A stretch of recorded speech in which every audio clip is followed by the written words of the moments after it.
Sina tawa, sina tawa, tawa si tawa.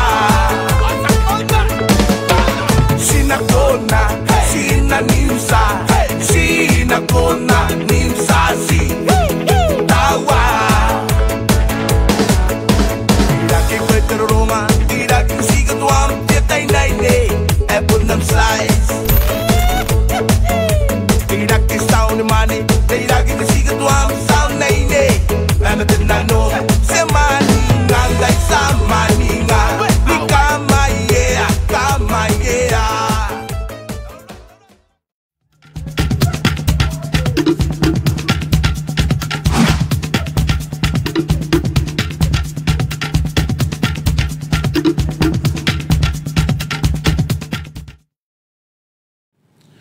Afela yatu ile mai mai o lo tatu tudo ile rifo ya Afiafi ile tautua le rei le EFKS TV lana Polkalama sani le rei o le Suluaulama malo tfo il sunga Samoa ya fa malo atu ile au Tapuaiga malo mai boa ya le fo walo mai le mai bonga ya wale fa poponga le tatu klama o le Suluaulama malo le tane yes ya malo wele so fomnia Fia uma luenga sa fenga ile fene yaso ya. Fatalo fat foi la sunga wa le fatwa. Ta tu toi ma futale. Tal moile. E no eva yastor moi. Ah. Io. Olte. O pe olta longa lor kit. A tu tanga tamal patel malai. Ah. Ya ile utapo. Ile temi pesa wa yesum. Ya, ese foi la tanga. E vela te me sa fa toltolo. Ia fa pena fo. E la te sa wa to sum. Ai fa korkolo ma. Ai fa malo atu le malo tele so tatu. Tro. Na yaso le na va yaso sa le fa yo fa tsi mai. Ya lo nisio to ngia le man fia. Le lava sa auto pa le fa ngai ma le sunga se mau. Ya le fu tatu to fe la. Ya wa te va vai mai lava. Ya ono ni so fa boy nga foi. Ya lo ma wala malo sul tatu tu. Malo se fa malo foi le malo tato watano ya tu na ya tu la sapati ya pe ya la son fua ya ya sa sona fa se ya foi le wa ya pa pe ole tu ele ya sapati ola ele te ala vale ya le ngula tato mai e to na yo le ole sa ya ala sa tamani le tu i de va le Samoa o le malo telo America Hawaii Familia tu la sata ba ya tu tau pa anga malava le tatu televise mai le malo tele mon stete fia ia fa pe foi le moto fia fianga manuia le sata ma ya tu malava o ta ma ia ma tu te fa manuia tu le sata ma ya tu tau ia fa fele ya tu ile ma fa bai pa ia le tatu tudo o fa na ba wala va noi ma futa ba yai ile tautua le EFKS TV malo le soi folau le lei, malo le folau le ngima, le utato se tu lava ina. Tona yatu le afa le masino yu. Le afa fo tau sang. O le mo kwa va veo. Va vetele le nga solonga lo ye ya ono le. Fa ma ile wale fa pe ya le fa fta ya ile nga le yo le tu ya o le sol monuia ia le folau nga se tato wotnu. Awane ngalo ya toe ya mai tato uma. O le lava tatu te iei le whamna tuina o le ono se fulu tu sanga. Pene mai mo mai o matua, ia o lo iei le fuka le nā, o le atoanga le rei, o le tu sanga le rei ato iei, le ono se fulu tu sanga, talu na tatu tu saoloto. Saoloto pulenga wa mai lava i ao, ia malima o tatu tangatanu, ia lato te whaia tonu whai, nya wale manuia o sio tatu taro. Ia o lo iei le whapapo le malo, whato a whamai alava, ile masina o me le tau sanga fau lua felu tolu ya le tatu te yai pe foi la ona fa ta otoni so por kalame wa va ya to le na wa fa sala watu tu nga va tu nga futasi o kulula ya matulanga fa pena awane MC le na vanoa awa yai lo fi anga balo to telefo le lava fa mo yai ya wal fa me tu ino le ono sfulu to sanga lo tatu tro ai fa fele ya tu ile Tapuaiga mau le pai o le tro ile kalesia e tai o kalesia ke usiano i tono le Samoa ia me se la fo Samonei ia me se la fo il fa fele yatu le tapo i mai ta male kalesia ma lo fontele o le no fa komiti pa ia la fa nga luenga lo tala fa auto e le ngata Samonei fa pe fo ia tono e mamao ia ma so se o se taulanga lava i fa ta fai taulanga e fia ia mate o folo fatu le ne ia Afiafi liwane le pa ia le malo tapo inga i la fionga i la malo le malo malo mosofo ia fa pe fo la fionga le sui le fono sui tofia malo faltua al soi fo ngalo lue ole sui pale mia ia ma min star kapeneta ia wa le lava ile tali mai le fainga malanga te mai te pale mia ia te mai te pale mia fa pe fo ilale fionga le fo talai ma sui ma malo ole fono fa tu la fono fa msinonga ia na tu e fia ma le malo lo fiso le fa msinonga fa lunga mtanga wenga fa la tonga tu ma oti o company ma pisinisi ma so se au nanga o lo la fomaa ia matofu sao a wale atina ino si o tatu tudo ia mate o folo fatu le nei Afiafi o fe lava e mafuta mai ai ma lole lange ma lole folau ia ma lo fatu tol ni so fu yo ya e folo ma lo foi di Tapuaiga nei o tatu tama matina matua ia e le ngatai tama matina matua i tono nu mala fanga i mo tamala ia fa per mo tele ma pu fanga le fa malo la to Tapuaiga ia le manu ia fai vo se tato whatnu ile aso mole aso pule malo alim fai pule ia fa pe foi nei o tato matua pensione ia fa malo atu tu pulanga talavou o lava ile malo sole no ia na yalo ma fa na witi ia malo lava o le lava lau na fai le nei aso o le ngang fa aftai wa ngale aso yo wa uma le aso ile se me u fai ia wa mau le aso ia fa aftai le fa so ale tua ile manavola ile tu so fu mo so matuola ia le fo tato o le a matanga o fa nga luenga nei va yaso ia fa maloi panga masana tato televise nga te Samonei fa fo ia tuno e mau lo i tomalele malo tu tapo mai ia fa malo tu fa ia fa fa aftai tele na ve pe le nei ala ata le nei ala leo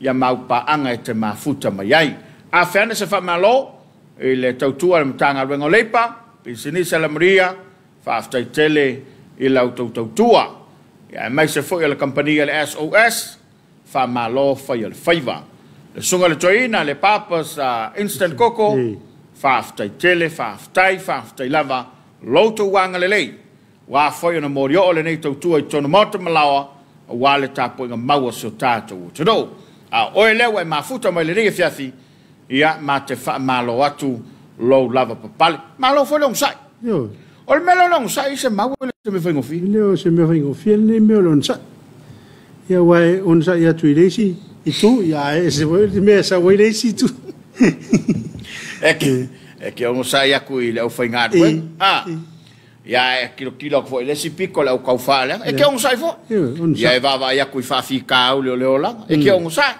e va ia kui le kelo le mau fa la vela ve sau a no le puso on sai e na le vesi ale me tu lai mai ia pe fo le a mo le sa e o ile va son te nei e ma nei ngal buanga le kalesi yo ma lo tu lava ile so i fo ngalo lue ia o le nei fo i vai tau o le tato fai mesil yo tato fai mesil ale me le lei o tato lo tau fai mo le tua ia le mo tato malos wa ni se pito tau mo mai fai se mesil ia o le se me fai o mai ele ngata ina mai ia o le se me fai o le savali a le taimi o le mau le malos ia o le tutau le pe a fo talali fai lau lai mau le malos mau le bana vola mau me uma au nai mo le ia malo la vale malo ia fa malo foi la tautua nei anga le ro fai vol tautua wa tautua ina na yo Tapuaiga ia mo se lava vai nga na yo tatu tama tina ma tuai e tono Tapuaiga ia fa malo e tau fo ile me wa o ele sa no se mau ia wa ni se la fo taimi tato te fa ta la sua ma tato fa ata la fonga ia ese le aonga ma le tau la utopito la au ia wa na le auto ia o le lope va fena. Tau sina yu tatou matu. Ia o lo to wanga le lei, ma lo to wa lofa. Ia e maise le vava yatu. Ia i lo to tau tinga. Ia na malingi a foi lo i mata na vava yatu i lungo penga ta whailangi. O te le mai lopo Filipino. Po fele tunu usai ei le ata na tu mai lunga. O te mai tai sa tau sison tama. Ia, vai ma le whaano noi, le whasingo stoina. Ai alua tu te mai tai le, po ele mai a le ata e, alua tu a, pise me sa ilan whasonamu atu le whawhong mai ele tudu. Atu lo te mai tai o te iai si toina. Te le mai lo po so na grandpa, po so na tamba. Ia la tau whaamamala matul toina. A le alu le whasilang whasepe a lang kamala e whasilang. E o le mele o te whaaftai e si o tātou turu. O Samoa, ia, e le mauai lea mea, le atu ma le anga. O le vaai whatau waa, ia, ma sauai no na i o tātou mātua. E pe o le o i mata le o tangata Samoa, o na i o tātou matua tausi. Pe te tama iai, pe te tina iai, pe le ai. O la tātou lava lea na vatau, ma la tātou lava lea au nanga, o nai o tātou mātua i to tonu e le ngata o le nuu o le kālesia. E whape foi le tunu. Ia, e leo se vainga le lei, la toi ngā vainga e peo nei sau tonu tapala ia. Atonu e leo tu e le te tai tupu tonu so tātou atunu ia. Moni lama. Ia tūranga wā o tātou lava ia, pe lavona.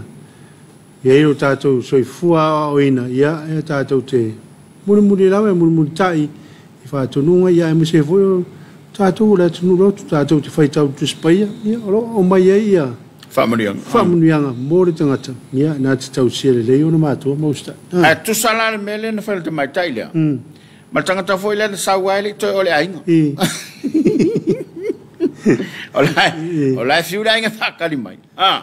O makua ngaloa. Makua ngaloa. Ai a whakoi wha ia o ka ngofa le ingo ka maiki o le... Fata pi tau whapena la tangata whapena. Ai a tonu e... Whai mai a sesi ai. Ai kaskasi mai fo ile ainga. Ia wai ele kai me kula mai ai. Ai me sa fala vela. O le tangata le o si ainga le o si ainga. Ai tutupu mai lo fala vela.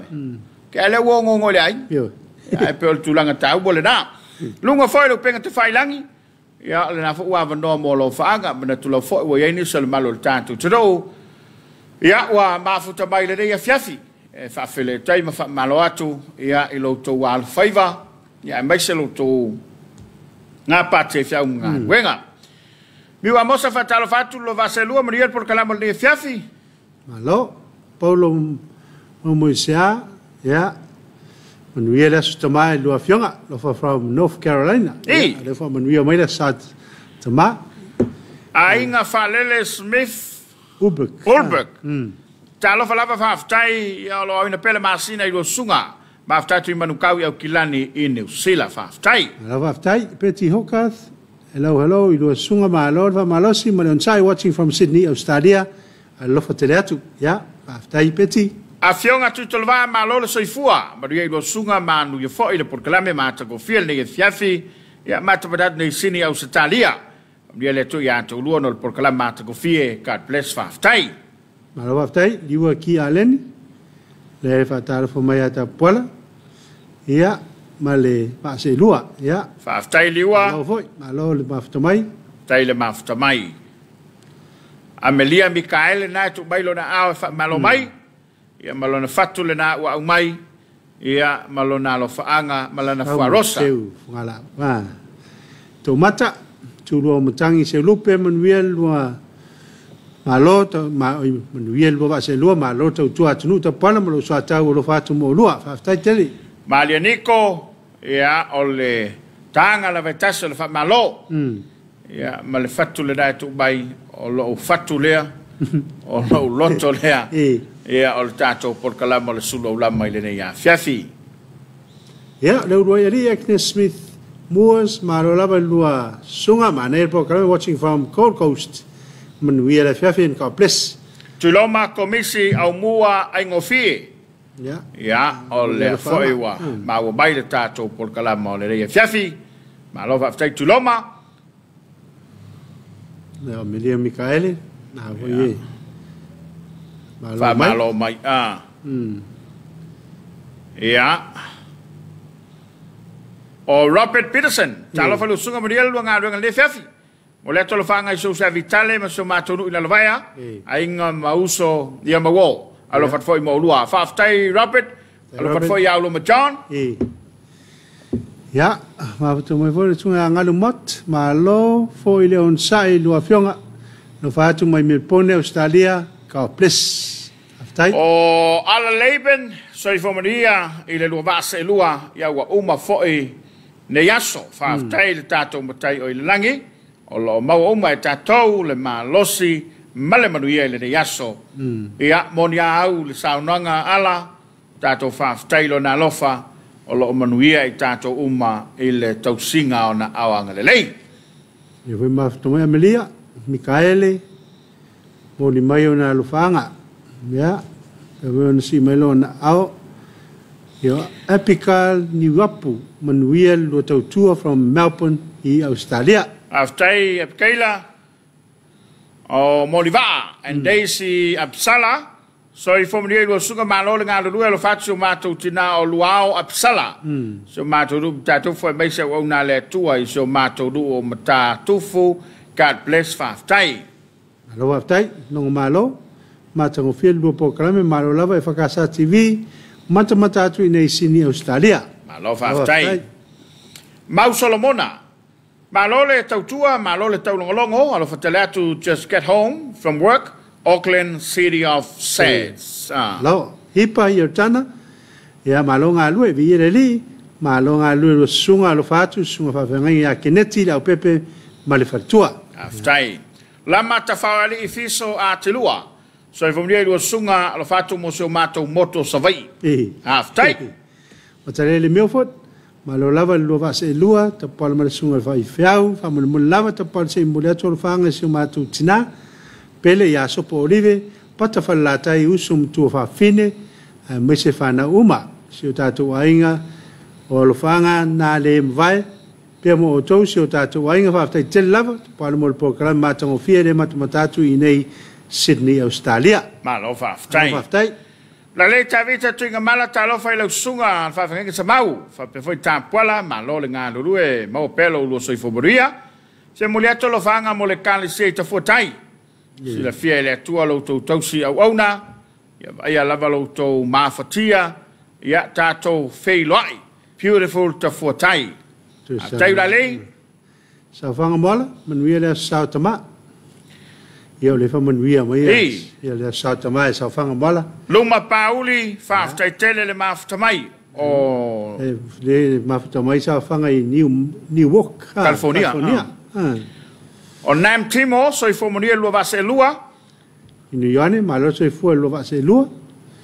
Mai ma fa tonga, le foi mai le farosa. Lama ta whaari i alo fatu ia i show ainga i Palauri. Alo fatu fo ia Susan and Vao mo pango, whaftai. Ia o cash fina i nai. O leo fo inga o whaku me ia, foi le whewhile nei. Ia ma mafta mai lua Pauli. Manuia lo programa, ya. Manuia foi le Afiafi alo fatu watching from Auckland, New Zealand, ya. Malo faftai luma. Le toa matalena le fosio pau, alo fanga mai New Zealand o kilani, alo fanga mo tato finga malo le fast, fai ma le fatu alo fatu mo brother no, ta isi ma le fanau i fui fatu sa foto la fai savai. Alo fai mo lua man neia tele po kalame, alo fatu and God bless faftai le toa. Le toa. Ya sau tavui. Sau tavui voi le mafta mai. La familia mai le sao tama. Ya le fa mafta. Ya wa termine le sao tama Alaska. Ya o la fulafu le vika le aunga sile maloto tu lo va se lua mafta tu ilunga loli i Melbourne, Australia. Ya. Fa topu mangele to lo fatu yam fatal fatu lo sunga ya my Christchurch. Ya Philip Mwangutia Moria tolo fanga i se matau tina tua ya penesa to fa fine fa now fa ala palauli. God bless you all from kids in Sydney. Faftai. Ja. Fa solo e per tato risi fa molmole. watu lele antele ama mea malonga lue ya lu sunga manuel por kalame ka bless malo aftai watu lele ya ale sending love mai ya moonshine ya fai langi peres na talo mai ya le fo wa talo to malima fa malo lava ya sai sako malo lava lu sunga lo fatu engene ya fum satu ya tu savai fa penge pango I nei pango familiatu le sao tabai nei amatou e vatu pango manuia le lua Afiafi manuia fo le sao tama malo maftamai yosa ya aninga si europena malo fa to lu sunga al lua sa se is lua silsili il talo mo o so il tal no mai ya malo fa tai nei mata mai loa hati Wellingtoni talo mo le se no o si papa sale panga sekia a lo fatelatu lo sunga ya la mata mai loa hati Wellingtoni tolo pulo lo to fa moi mata go fie le sa mol mawina sa yai ya le li fa tailo na lofa ya malana foai tone matia malol so formaria maftatu inga wenga security o alwen farm wai pahu alofa telatu so to lora ruta mikaile tevanga ma se ma fa na usingamonga mahalo hawa ile mafuta mai ile ya man wi la sa tamaya tunamtia yoi tevanga so le mulu sa vao pasene ya mulu me no la fanga atamanu interior lupe o manu so i formaria lua sa se lua taimua lua taumua lua ma nei el programa lo fatu si o matou nu fa pelo po tasi lo fatu de sunga de fa yaonga ya ni se si sanga I malua ya le o mori o lo fanga de sunga fa yaonga ya o pa matou ken solmona manuel programa lo va se lo va tai tu manuel Afiafi fa tai la sunga pama lo fatu foi le kanisia ya TK a mitonai Pauli tupai ta lofa se lofa malo le tawa tai pokala bata ko fifa talo fatu fo I lo sa se lua mo le atolo fanga mo ai ngai sasina I sala fai I falo le fe ya ma ngauta pa fa pe voi misa palau amitona I sefo maunatus fultasi tanuvasa siosi moriel pokala me lo fatu mai Brisbane aus Italia malo fa tai malo mafta mai ole paleo so fu mo le lua va se lua manuia unanga ne Afiafi mafutatu Wellington lo fatu musio tato wotnu fa pelo sunga fa tai ngia lo le mana ta lo falava and happy Father's Day lo fionga watching from San Francisco I California lo fa tai io vola sa toma Joseph Ikenasio so fu manuia lo sunga lo fatatu from Melbourne Australia ma lo fa tai peka fa vaonga uzoli Manuel lo proclame lo fatu bolua lo fatu fo I so utina o fa fuata ya la mafta ba ya sau mana yo ainga mala I savai Manuel to ngal proclame mata batatu au kilani New Zealand fa tai peka alo mafta mai to mata tu lo matangi se lupe muliatu fa nga ya ainga mai fa le ula to ngane ya fa tai fa pele tausim tanga luenga ya setu mai tasi e kalsemetri satu ya tua lo fa nga mulpo fa o malo tu lu mo fa na me pone Australia fa tai alo fa lu va se lu fa tai ma lo fa tai o mene tafua ya fa tupu pe le tua le poto male atamai ya male tofa ma upo wan por kalame mo lo sunga I fa fega ma ria le sa tama lo fatu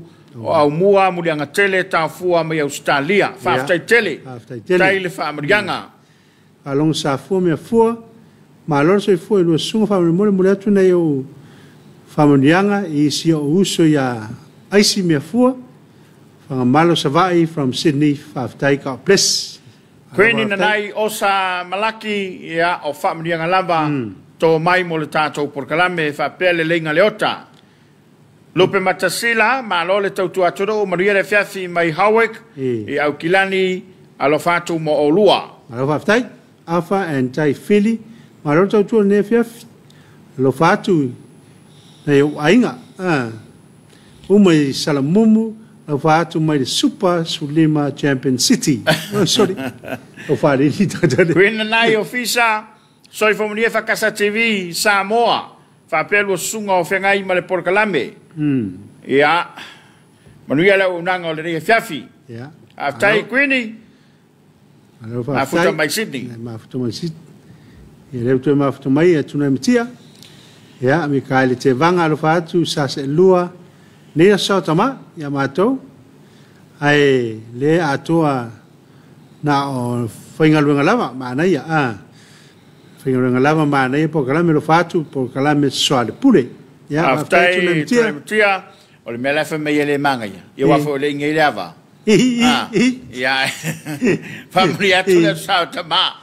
Ia, ma lo lava lo nusai. Ia, inga luenga o lo tau whianga ia ina aturo. Ia, e tāua foi. Ia, le mafuanga wa laio no tau malangatu. 2 minuta o tei nei la fa le 5. Ia, manata la mvai foi o tānu kalama o le Suluaulama. Se sila mai mole atu ni ai fa fia fianga. Ia, na toi foi mai leo le tātou por kalama o le nei. Ia, fia sumea mai mo. E nei fa fia fianga o Suluaulama.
listening.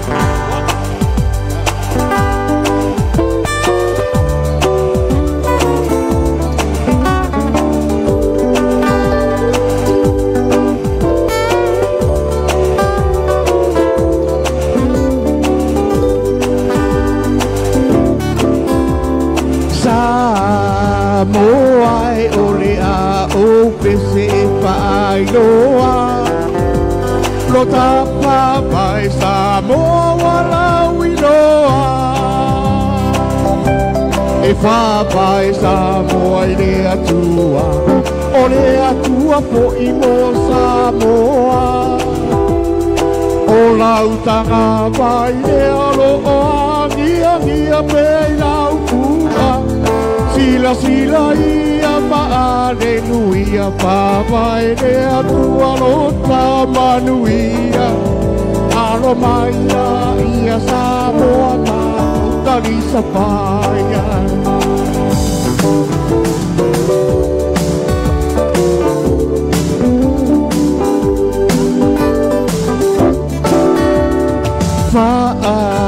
Malo atu i le tofa ma le utanga Ua tasi ai o le whapai mo Samoa E mita i lo uanganga Ia i la tōna piripiria E amata mai ana mua e whapai Samoa i le atu Mau pea yo ma pau pau No ta pawai o oi le pa'avavau O lo ta manuia la valea mo aso sau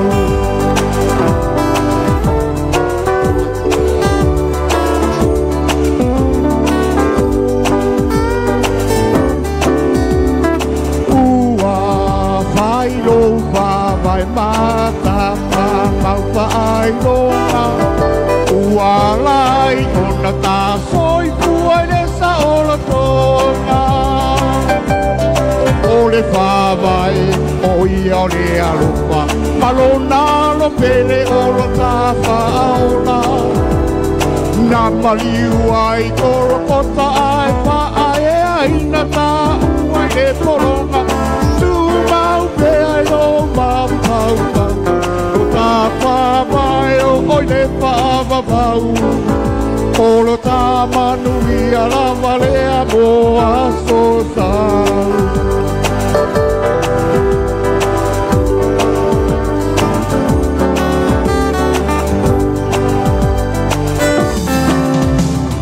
Ta lo whai isi o tātonu o Samoa Talo vai ele aini a upena E pei o le tele o isi malo O whanga mai matongi mapuru o A o Samoa le atua o le ari o le manu malo Lo tapa vai le na Samoa O le a upena ua atoa Ua ta ua o le penina o le vasala loa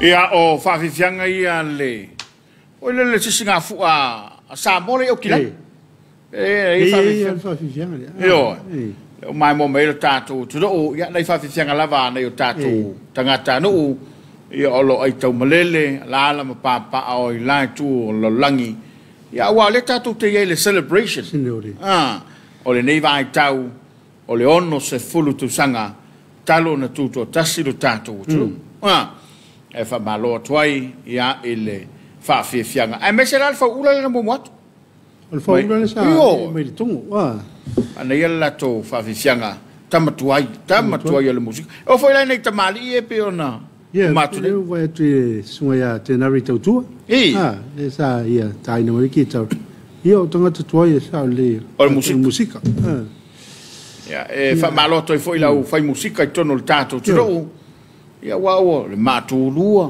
o le tiama o le ngata ula. Tele nei wha ili sa I longa I tono le tātou tudo. Ia, ai o le lava ua. Wa ai mai fo inisi o suinga. Iso tō pulanga. Ia. Ia, mana la tō fo I tō mai o iai. I mea lava nei o whatu. Ia, wei pelao iei la, wei pesera punia lava awa. Punia lava. Mo ia o le ia le sunga ia lale ma.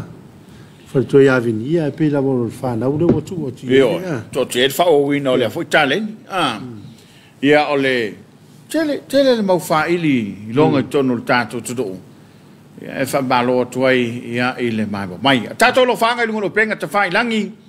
Malo le tātou tudo. Le tātou pāanga o lo o ia mau mai a tātou whasalunga le Afiafi. Mana tu lava ia o le nganga whaaftai. Ia mana nganga fia o le mafuta mai. Fonga papatu yoti, so I fobodie lo lua vaselua, te pala.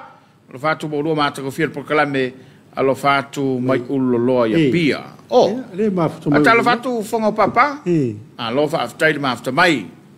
Ia, o Princess Lily, J. Love. Ia, alo fatu mo lua, mana ia por kalame alo fatu fo isio o nana o whaafuata. Ia sau savai. Manuia lua Afiafi, peka whaavaonga e usole, alo whamai mai se tupe, mam anana. Sau e tua markamai. Ngai lunga o peka ila nalo whaanga, e mua mai lo malawa noa. Malo whaafutai. Anastasia fui maona une. Ia, tai mana ia whaafifianga le Afiafi mata ko fia por kalame. Malo le tautua tunu uvi ia le lii God bless whaafutai. Malo whaafutai Anastasia. Malae, vaenga ngā olo fo, mo le moio na la whanga. Ia, mo na alo fo le tātou por kalame. Robert Peterson. Malo, mana ia pese tuai ia, man tuai vai teimi o talavau, o le fisiri whamone mole, no sunga, po le alme o le toe Tapuaiga o tātou atunu o Western Samoa, po Samoa sifo e pein tātou masani mai ai. Le suia le teimi le whainga malo to filau. Ia. Ia, ave se lo leo le Western, ia, po sifo, ia tau la vai tātou Samoa tuto tas. Era kapa ela safari tupe, so I fobria ilua sunga, mal por kalame malo lava le fa malo lo si vi ele li. Ma ia le EFKS Samoa alo fanga e vatu nei Maryland. Ia ole a ta le stasi le po, le bavang ole sa. Ia good night. Ia and good morning. Ia la waso fo lau. Io. La fulafu le vika, ta lo fa ilua sunga mal por kalame le Suluaulama lo fatu mo lua matatu I Sydney Australia. Lo fatu fo isi o ainga ia whenga whaaftai. Aftai la fulafu e tāua le fiselena mai e le sunga ia Robert Peterson. Wai, ia o le se o ngā tupulanga fōura o le temine. Ia la tātou tele I loa sa tātou ngoa ia Western Samoa. O Samoa sifo. Ia ai tāua fōi le tō whātai tai o le tunu usai ai. Ina ia o tātou le tunu tuto tas. Ia la tō mātau o le Western Samoa pe se tunu fōi o laila lo sisipuleanga. Ia e pe ua na tu lava ina ia. Fatu to tasi lava le tātou tunu lefa se lau no lua.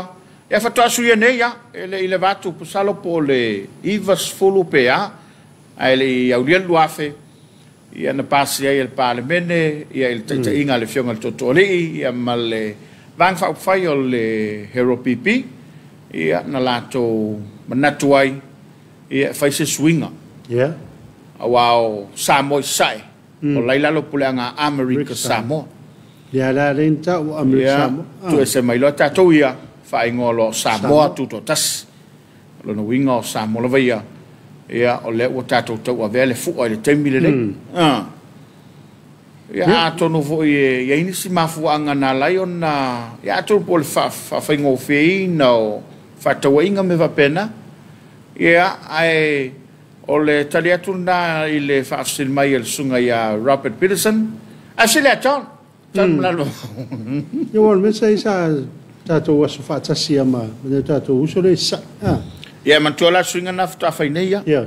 Al suinga o le ingoa ua. Pea no whai atu se mea o le vai tau o le iwa sfulanga I mai le luafe. Luafe le na le sui. Piriota le nana sui ai.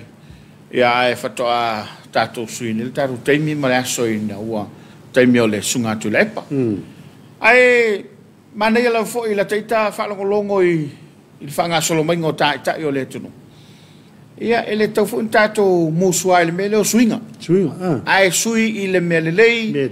Ia ma le me tātou te loa e manuia ma tala whengai.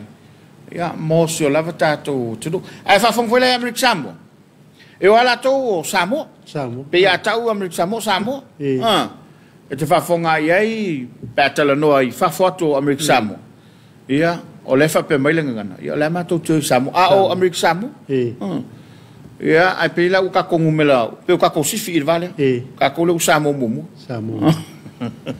Mane? Baba ia tu tatou taimi o le ua tu sufa minuto ia fa mo ina lava ngang fa aftai ma le fa balo ia i le mamalu lo tele lo tatou tudo ia i la to lo o mai mo mai ia fa malo atu i suyo no i le mtanga lo ngotinam ta mai tai ma suyo no pole no fa malo i lo to nga lo nga fita fa ngol vai aso tele yo fa le to ta vale se ma o le motua tele fa le to ta vale ia na mama langa tu foi mo sunga fe tau mate tuai sale i le mele sa ta o me talomua su papa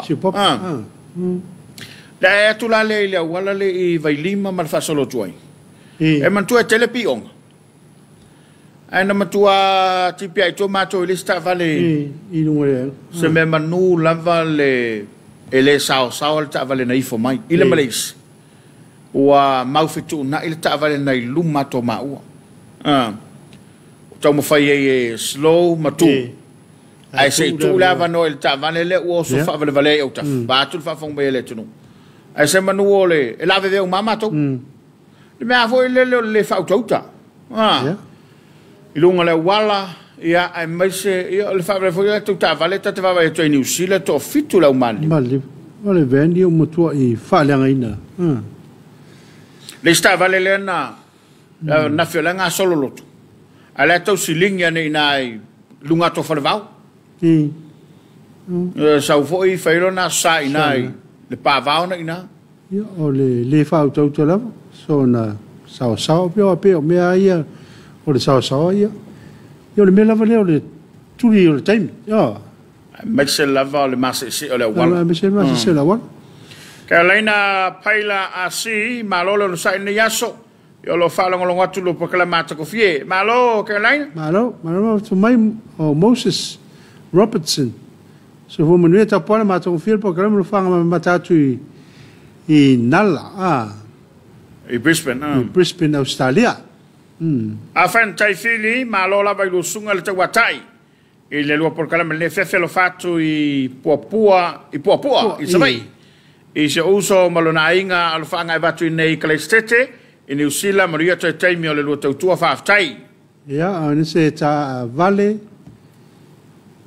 lalo na se vo manuia lo sunga lo fatu mo le porkalame matangofia watching from Mount Chut i Sydney Australia alo faaftai ke yana tua pola sami malo le soifua i le lo vaselua ia maria foi le vai aso le ngale le tua maftatu o kilani faisi malu lo ni aso lo fatu ma futa tu pea faaftai ke yana malo vol mafta mai o le sole sa wa vai atu te mai tai leo Carolina ia o le sa Oriana malaimi e lava e vale show off lo fa monire unanga lo fatu mai Brisbane Australia le nei o la sole samboli le sui voi le na tu mai sa vai nga ngai fomonga numero 2 vai atu le samoli ane le bang fa fai le fatu to le tu sa mo tasi ia ma le foi sa fatu mulia il headquarters so le foi bang fa fai ia wa ta au sul panmen ia ta wa fi panmen le tu lai afriva ta foi la fatu to suile ta foi fatu to ai ia le sionga foi sala e ve ma sui foi pule o le tu malonga ngai fo monga no mela lua ia o tato ye lava ile ni foi vai tau ia u fai o malo ma tato va ia tuai ia ila tina ino so tato tudo ai pe alo to fa ngolo ngatu o le so lusu lima o le masina le rilo wingo le fa ngolo va ia so pea o le atala lo ia ile office o le tu malo sanga fa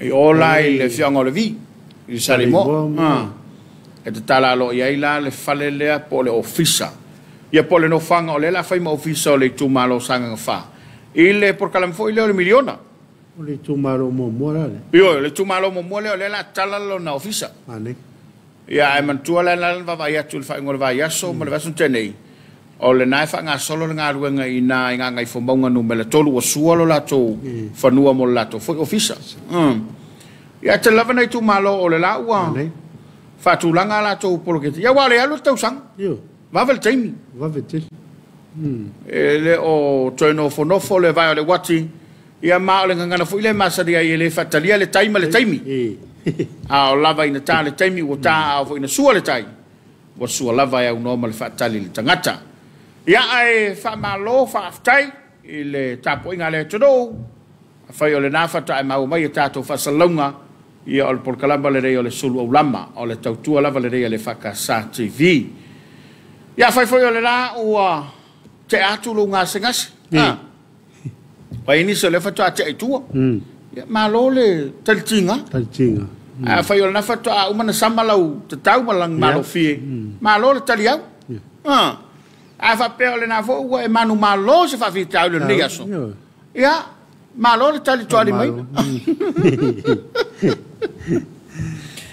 ia me la tole ua la tatu le taimi le tatu Tapuaiga Afiafi ta pena fo le sautu por ngatelevo e meise o foi pese mo vingo le tua ia wal tatu tofi le tu lai ono le Afiafi ia tatu Tapuaiga le Afiafi pe ta le tu lai ono ia le wa te pena mai ai le sunga le fai fiau ia ke somo se wala ia male EFKS atulele ia o tatu fai ngalo tuna le Afiafi mai le tatu Tapuaiga Afiafi le tu lai ono e toi fo i mai le tatu por kalame ele ngato le whaawawina o tātou lo whaanga whemolitai ia whape fo ilo sila mai moa ini so whalinga e taunu mai le tātou ofisa a lea ua alo mai le sātou palanga talawau walau mai moa ngan le Afiafi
Maia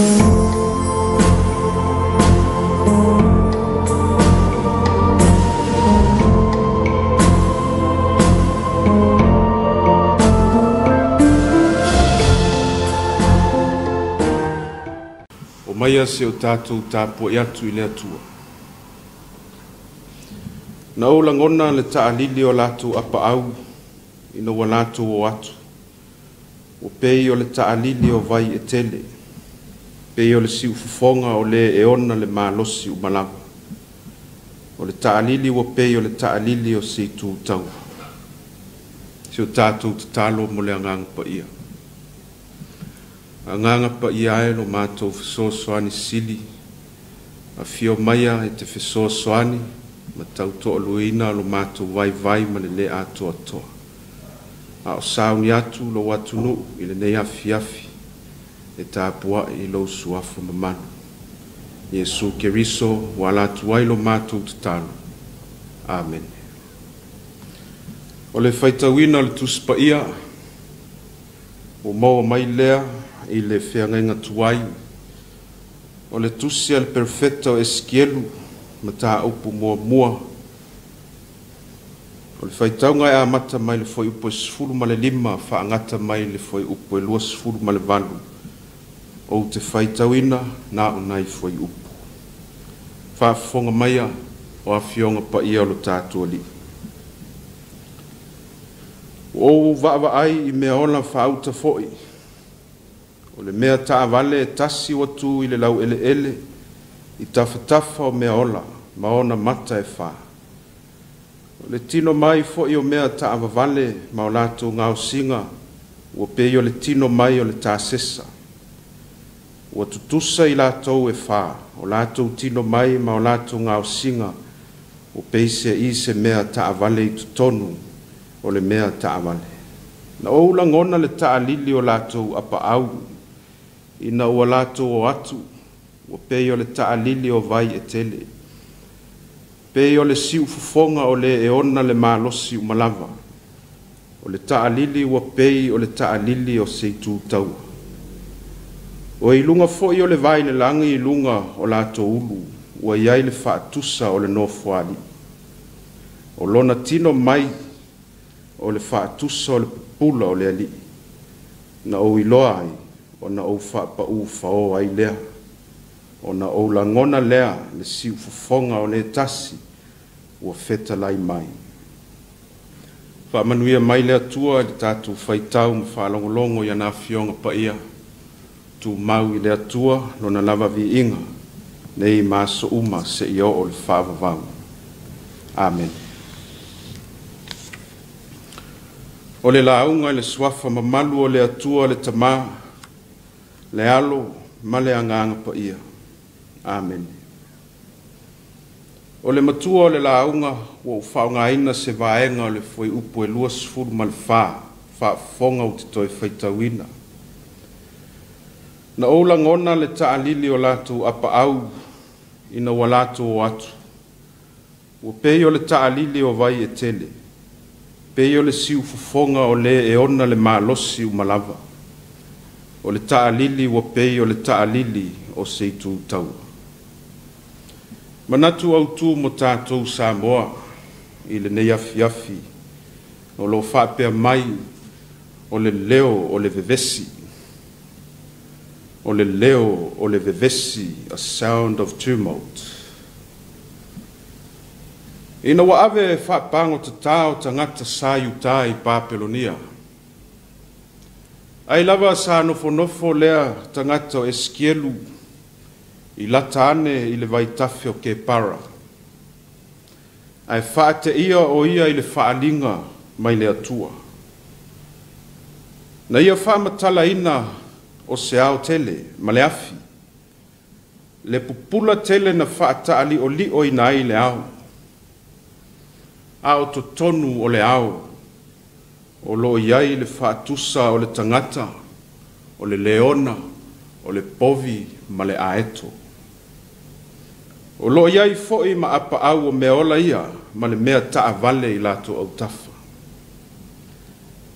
E tele tangata sue o le tuspa ia, O lo whaawinga ina o mea ola nei, o ke rupi ma se rafia le atua. Ai mawhai fo'i o na whaatusa, i le mata mataita o Papelonia. Whaatusa i tuai ngā leo whapaupau na Tapuaiga ma whaalolongo ai sa Utah. A o lea ua whaatangata o taua ina i lātou, i le mālosi tele ma le tele vavave o kariota o lātou au tau. Ua toe whaasanga lava le mata o le pelu i a sa Utah. Peisea i ua whai mai le whaalinga le atua, a wala atu i lana au auna perfecta o eskielu. A whiwhio mai i Papelonia nei.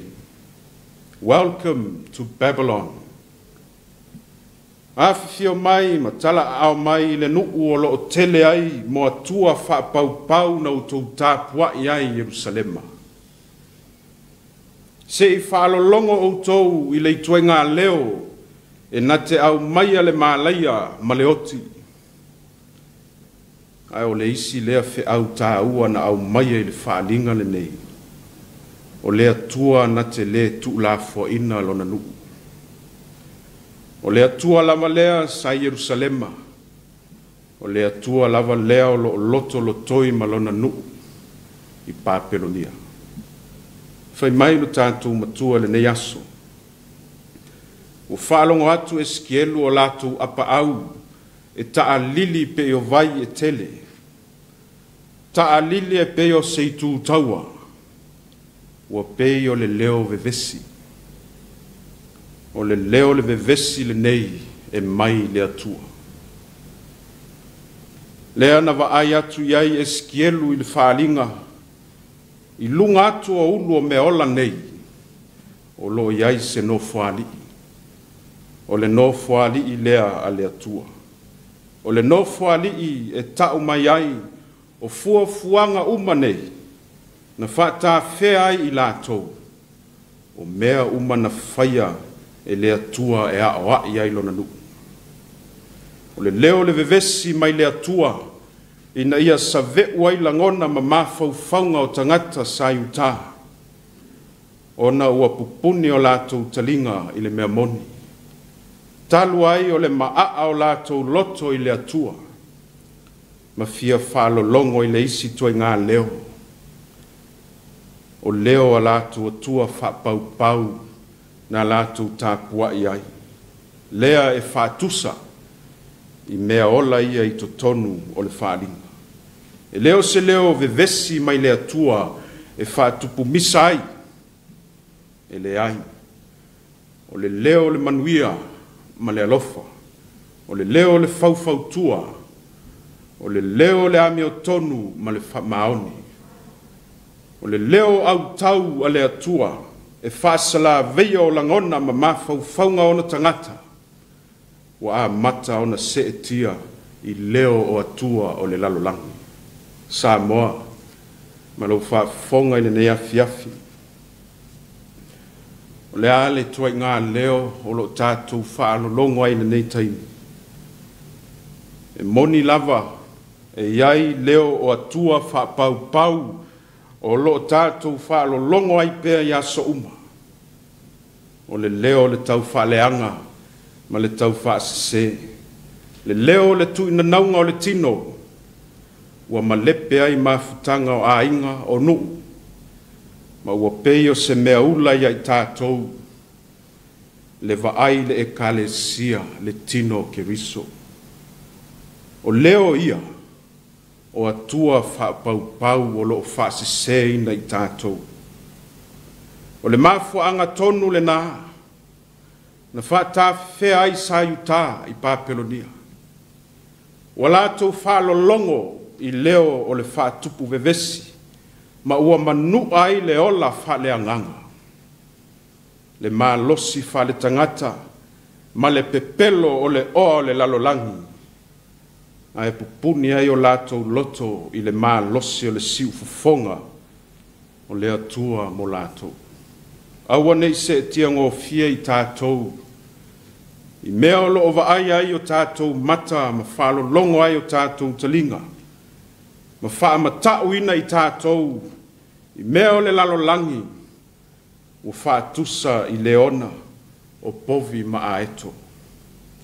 Tasi lava le leo tātou te whaalolongo umai o le siu fufonga o le atua. Le siu fufonga o le atua lo o tau mawhai e saveu o tātou langona ma mawhau whau. I se mea o manatu iai. Po whea tonu o iei le tō whā. Ina ia o ngā tasi malona whinangalo.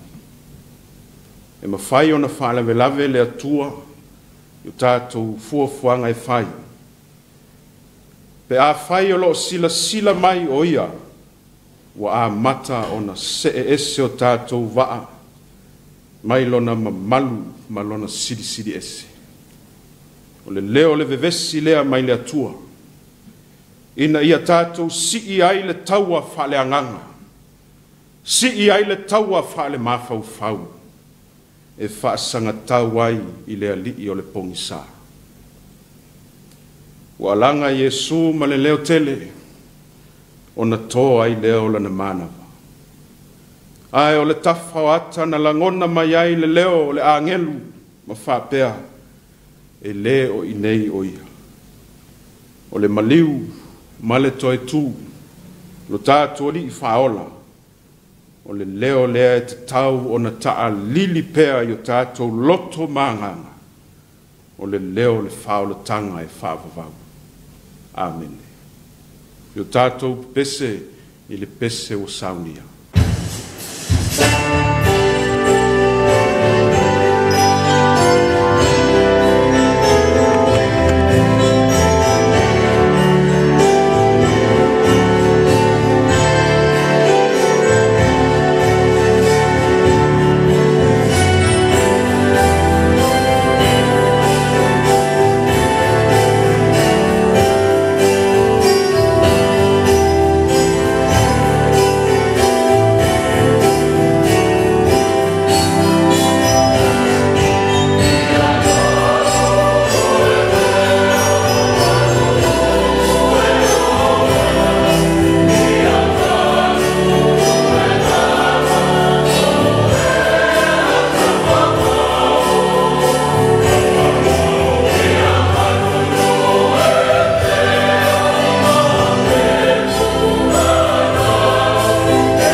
se o tātou te tālo. Walo fia I mātou I lo walofa ma lo wanga lelei le atua. Lau pule o lo whaia I lungai le langi mātou te whanau nau atu waipea. E tau to lua I lo mātou le a toa ma le whatau waa. Ina ia mātou whaia lo fina ngalo I lalo nei. Toi whafo I atu le vi inga, le whamanu I lau fio lo mātou tupu sidi ese. Whawhitai le atua I le tamau a inga o au whaalinga e ala I lau a fionga pa ia. O lo whaali mai pea ia tei mātou lo mamalu ma lo sidi ese. Whaatasi ai, ma le fesoa soani mai o lo wanganga pa ia. O lo wanganga lea le atua, o lo si ufufonga alofa e na te suia o mātou loto, suia o mātou anganga ma o mātou mafu fau, ina ia mātou whaia lo finangalo. A o lo mātou whawhetai sili mea upito alunga, o le maliu ma le toi tū o lo walu pele o Yesu Keriso, o le oloa faulai lea o lo walofa tū noa wa whawhau pu e ai I mātou, I le poto a toa ma le whautauta. Tu mau I lau fio le vi inga ma le whaane e tanga, nei se iao I le whaavavau. Waifo to ele I la lea nganga lo watunu I le nei afiafi. Ma tau tino atu o mātou o tangata, e anga sala pea ma se pea I luma o lo sili ese. Wa avanga o mātou loto ma nganga, I le pepelo le oa o le nei lalo langi, le malosi whali tangata, o tāpunia I whaitutoa, o mātou loto ma nganga I lau si ufofonga o lo tau mawhai I to tonu I mātou. Ia vea le toto tāua, ma le toto pa ia o le tamai mā moe, o lo walo pele o Yesu, e ma ngalo ai o mātou se umalafa. Na o lawa fio e au le pule, ma le manuia umalawa. Ia liu sua vai o mātou loto ma a pe a mātou te patau lai lawa fio le atua. Mātou te talo ia te tala pea fai tuto o lau langi, ma ia li lingi fua au whamanuianga I lo atunu o Samoa. I ainga taitasi, ia fioanga taitasi, o e kalesia kerusiano uma, o e tofia e whai malau si ufonga I lalo nei. Whaatasi mai fo I le atua, ma ia ulu matafo lau lau tala le lei, I lo malo tuto tasi o Samoa. Whapea fo I taitai o atunu o le nei lalo langi o lo tausini o pea I le taua, ma le whaamalingi toto. Ia lato I loa o lo lava finangalo, o le tausi o le file mu ma le fealo fai. Le atua lo mātou tama mana tua pea I la tou o lo fea ngai ma maftianga ma puapua ngā o le nei o langa. Ia iai lo wha mai senga ma whana ia te I la tou. Fo I le vi inga I lau fio lo mātou tama lofa. A mātou malo lo I le nei afiafi. Ia mātou malo lo I le mamana o aolofa. Nisi o mātou te talo le atua, whaatasi ma te talo lilo I le loto le tangata lava ia. A ua lava nei whaio so mātou loto, a o lou lava finangalo ia tū mawalunga pea. Te talo e ala atu ia Yesu Keriso lo mātou li I man whaola. A o le manuia ma le file mu o lau fio le atua toru taspa ia, le tama le alo ma le anganga sa. Ia tu mau mai le I lunga o Samoa, ma lunga o lau whanau uma I le lalo langi atoa. Nei maso uma se I o I le whaavavau lawa. Amen.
Tasi minu te leo wa te ainei le awhao leono i le mai mo mai o le tātou tudou. E me se fo le mafta bai le tātou polkalama i le nei fo i Afiafi.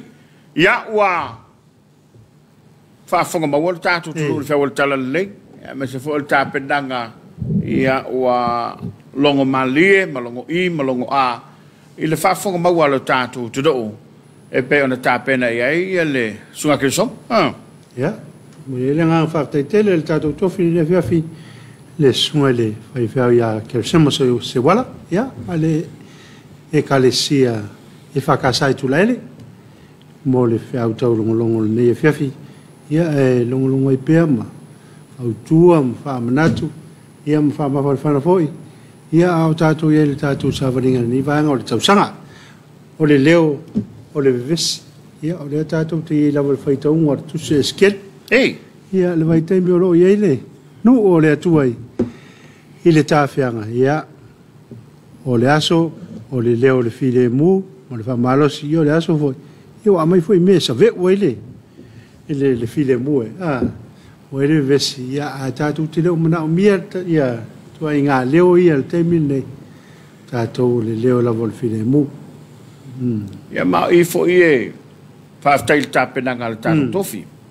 I ko foi lala ta whaaptalanga e lo aile tau tai mata palapala. Ia so lolo wā. Ia pole alawa le tui ngā leo e sau. E toa. Ia e whaaftai o le whaabaratu. Stoi whangu mo le kānesia ma le tudou. Ia o lo whaafonga maua. Ia, matau fo i le rei Afiafi. Ia o wā maua fo i lunga o penga te whailangi o whaasalalonga. Ia le tu malo ai o le whawhenga taulangi sunga ni ulala. Ia stasi o woma mai al tātou ofisane. Ia se paanga fo i a se wauna le tua. Ia e anga le leila o whainga ruenga le EFKS TV. Ia mise lava pe amalanga le motele i salafai. Wawa ia tuai ia i lunga lo penga te whailangi. Tō tele o tama whanau le whianga o tafua. Ia mise fui o le kānesia.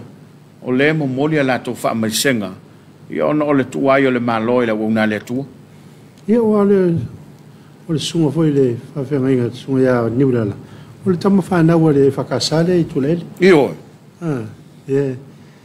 ia e se foi le fa ngalunga tau nei ona ia pe on sa no tapala ia se ona e alo fatele le e mi se lava tato ala ata pe foi ngalwenga pe ata tu foi malanga i vale o por musavai ia sang fie mai lava le ona ia talia fie le tato TV i tono no moto mai me fo do to sinu ai se ese vole to sa fio tu ma le tu le nei ona ia niulala ia telefoni a onga taua wa o tato wa o ina mai ai ilon soifua ngalue na i tonu le kālesia i tafua.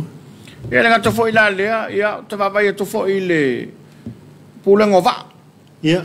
Le malanga le motele salafai, le ufai ngā ruenga, i o tuane fo i lunga o latu wha maisenga. Ia malatu lava le fo i tala. Se wauna le tua e. E amana ia tele latu tau tua. Ia. Wana i tala na a whapea ngai mai, po nisio le ainga o ni ulale a ngai mai a pia, pe o le ngai mai fo le mwhana le albi fo i na ulala masi. Tōna, mistau mawhitanga le. Au whaingalu. Ia, au inga whangalunga tāio le wauna le tua. Ia e pe ona iai. Ia e tolu sumo tupu tu sanga la telfasu tu sanga o ngalue me tau tua i le whakasa i tafua. Wawa ia to fo i le mōli maua niso tama whanau. Ia tainane fo i o le lai tu o le ngā ruenga. Ia e misia tele le wauna le tua. Mai pe o le to sanga te siva wal whana u whaleile sunga le whawhenga i le whaiwhiau i le kolis whawhiau i u le te siva wal fitu i a e wala au i e te fua te siva wal wal i a o tōsu lima tau sanga nga luem tau tu i a o le whionga fua te whono le Komiti Faamisionare i a o le watoi whamaisenga i a me se whamawhananga le whitua i a ma le no whaalo i a whapefo i le kāle se i te fuatai le whakasa ia e maise o le pulenga ma le putanga aduenga Ia tainana le kalisia wao. Ia ona ua tu malo stasio te mau le kalisia na lue me tautua o stei fono. Ia le komiti atina e pe ona taua. Ia e masi. Ia o ainga uo mau mea mamai. Ia le nei fo ia au na le tua. Ia tato wha moe lava i le ali. Ilo na fisosa di mai. Ma le mana lilo lo na finangalo. E tato te toa fi mali ai. Ina ia wai pe e pe o le wha awal tala le nefiafi. E pe ali mai loa matula i mai ia wha la velave wha fitau wha pene. Ia o le leo le vevesi fo i le ai. Ia toa fi mali e lava. Ia maua pe tatou le fi le mua le tua. Ia a o tapena fia ia to sauringa ma to aso o si o tatou tama le sunga ni ulala. Ia la foi ona fes fam talang. Ia nei le fa ngaloina le ne o ona. Malana so sani ia me se foi ia o na titi fai tama le foi ngaluenga le fakasa TV.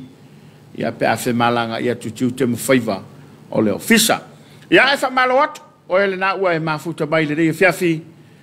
Malo le soifoboria, malo fo ile langi mama, ia nei tato lo faanga lunga lo benga te fai langi. Na tulava o lo ye nei tato ainga o lo e o lato lo faanga.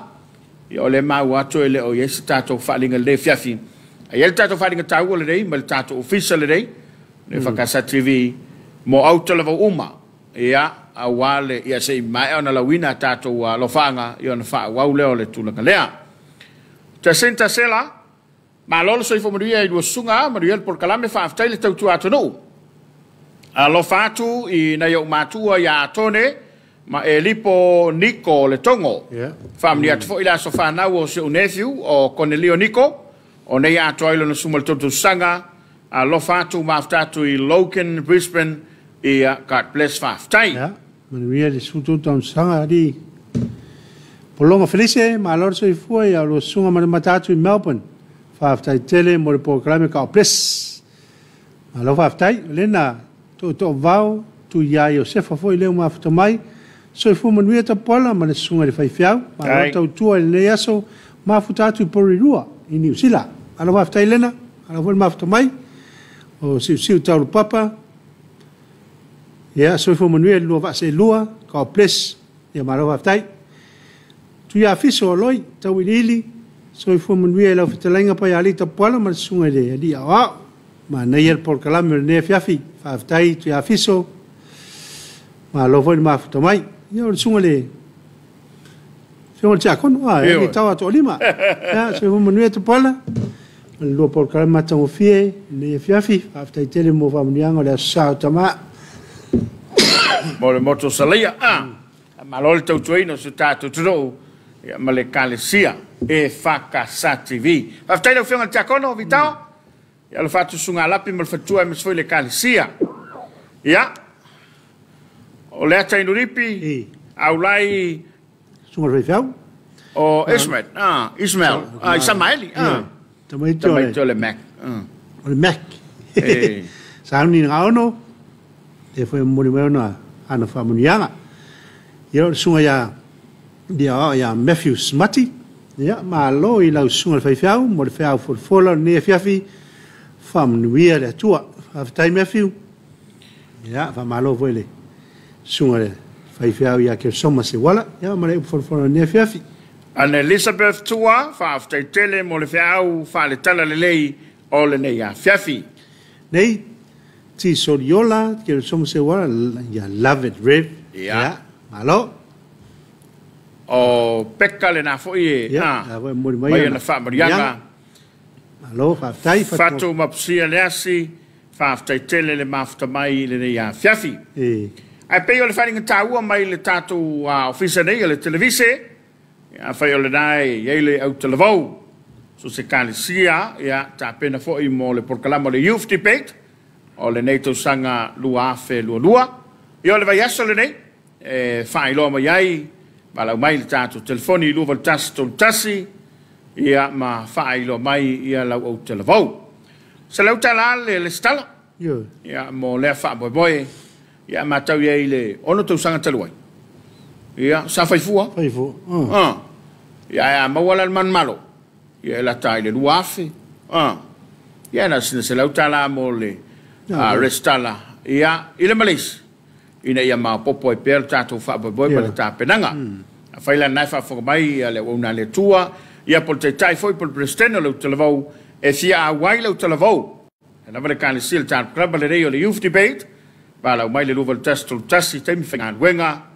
Ia a wā se whaamala la manga tili. Ia mafsiri mo le sunga i le whao ia Samau Korseta. Pol sunga ia le kana le rifano. Ia mo nisi whaamtalanga o le tātou pol kalama lea. Ia tāua tele mo le utalavau. I le mātau iai se mau i tau sanga walu. O le mo le maulava lea le to tele lau whainga aduenga. O se pol kalama e ua wha mao popo ai tupulanga. Ia wafoi la o le po. Ia e peila ua maua ilo i e whaiwhia au ma le utalavau. Ua leise se toi whaarua. Ia ua mai ma tāpena le wha moi. I le malea. O sa ili linga. Wa o i sai linga ia oni so talvo pela al motele sala fai ia mana o talvo no itua ia mo ila no mai le taulang a sia ni so tanga ruenga o company o pisilisi e sa ili ia la to information ia awala la to tapenanga mo le fafi no nga to pulanga talvo o nem sia o malol vai aso le rei ia o la so freile la so bulumuli ia ona fa mutaina lole o le tatu avanoa ia mo au talvo e faulu mai mo le tātou por kalame lea. Ia, matai tui fo iai tātou. Tātou atunu, ia, maru fo au talvau. Sunga i whawhiangainga i tātou whasalanga lea. Ia, mo so wawanoa e timwhai euna e awai tonu o por kalame lea. O le whawhinanga au talvau. Po le youth debate. Lua lua. Ia, o le tulanga le na, o le whaua. Tāpena mene e tātou whawhianga. Fianga se vai for tan club le Suluaulama ia wale mai mo mel tatu tu te foi melia ia fa o tatu lo fanga fe moli tai ile nei vanga le fe usu mai le mai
Toi se fulu minute o na tā leo le tu lai fitu.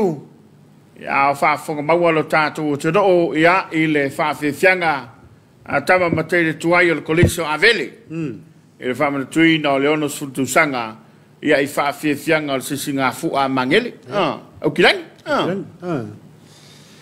Ia o le lawa e whiororo nei e lo whaanga le lunga le tātou pinga te whailangi. Mana ia, tātou lo whaanga le fiafi le mai mamai lo tātou te roo. A le taurunga ina le tātou kalama o le Suluaulama i le rei fo ia Afiafi. Whamalo tuai ia ma whaafta iatu ina i o tātou paanga ma i o tātou ainga o tu mai fo i o lātou lo whaanga ua le tātou Suluaulama o le rei Afiafi. Toi sulu tangaloa, whaaftai mo le por kalama le Afiafi mai se le ufola le Afiafi e pēna mana vaina le na wauna po le sunga i le whaafekainga whaoriori le sunga ia ke usoma se wala. Ma di whawhia mai sau pakalamo toia le tātou TV. Le whakasa whaftai te sulu. Alofa whaftai, Johnny Tauti, nā voi e moni mai o nā alofa. E le tātou pakalamo nea whiawhi. Ia, ma alofa whaftai. Ia, o Kalameli. Whata Kalameli. Tā alofa i lo sunga tapuala msamau. Ma alofa soifua. Ma alofa i mo le pakalamo alofa atu mo urua. Ma alofa whaftai. Whaftai te whatua. Mesi foi le whionga i le tiakono. Aftai le mafuta mai. Jane le vau.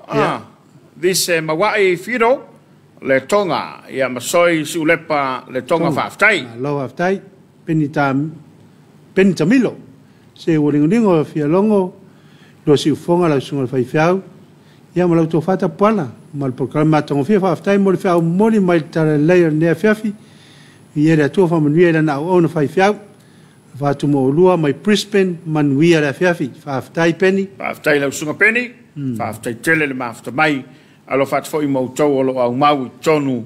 Ia o le nā fo i tonu tele o au se talia. Ia nei tātou panga i New Zealand. A pe fo i tu e fio le lolangi. Ma lo tele o Alaska. Ia ai me se fo i le state o Hawaii. Fa pe fo i le motu atua o Missionary Samoa. Ia ma le motu tele salafai. Ia e sili fo i le mafuta mai o tumonei. Whaaftai tele mo le mafuta mai. Ia, whaaftai atu le tātou company o le SOS. O le sunga le toina, malolo. Ia, le toina ia soapopo. Ia, ma le o whainga ruenga. Ia, me se foi o le papas instant koko whaaftai tele. Tanga ruenga o leipa, whaaftai mo le langalangoina o le Suluaulama. Ia, o te mena tu foi ia soifo le so. Ia. Pamuni atu la so i fuole sunga le whawhengainga ia peia. Sa tele le whakasai avata. Muni e tere li le atuanga le whapea o tōtu sfu whātau sanga o le sunga le whawhengainga. Ia o lai. Talavau. Ia, la whangia le atua le whenga ie man ngā ruanga ia whakoponi si asu tele. Ia sanga au una i pea i le whea uman ngā ruanga le atua ia o te taltonu. Ia na e te pena le wharetua le. Se keke ia a pe voi ma se mea tau mafa mo le Afiafi ta siele o te whala koko hoi e ilu mo le whala rifia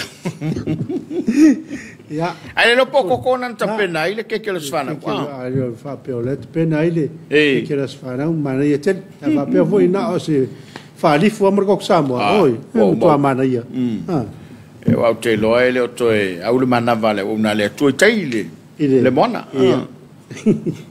Ia, fa pe foi ona fa mai se atu. Ia la tau o lo ftela o pong sound al vala o ia le tua. Ia pelanga le leo le tua malo na file mu. Ia metsa la foi el fatua ia ma le faka sai te fua. Fa pe foi le kale sia au. Te fono ma le mafta mai o tabale kale sia no fa komiti. Ia metsa la vala komiti atinae.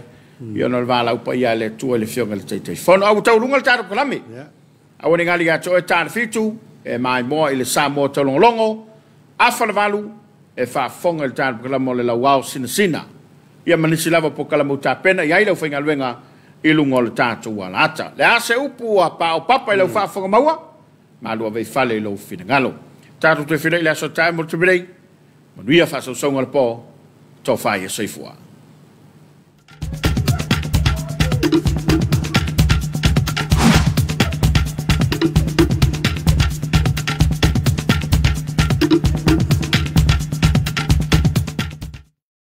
For any occasion, we have the supplies. So one-stop shop is before your eyes. No one else has